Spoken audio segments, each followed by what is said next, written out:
we are looking at how to say this French tongue twister, arguably, possibly, I think, the most famous of all French tongue twisters, at least in France. We'll be looking at how to say more of them as well, so make sure to stay tuned to the channel if you enjoy learning French.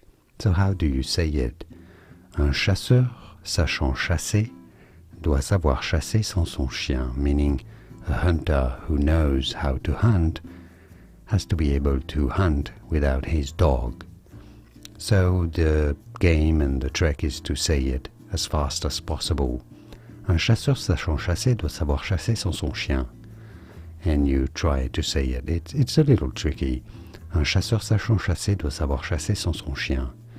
Yeah, and now you know that's how you say it. I'll say it slowly for you once more. Un chasseur sachant chasser doit savoir chasser sans son chien.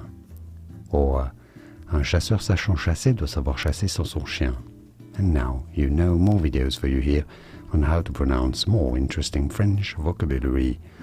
Make sure to stay tuned and subscribe if you enjoyed the video. Like it if you found it useful. Thanks for your support and thanks for watching.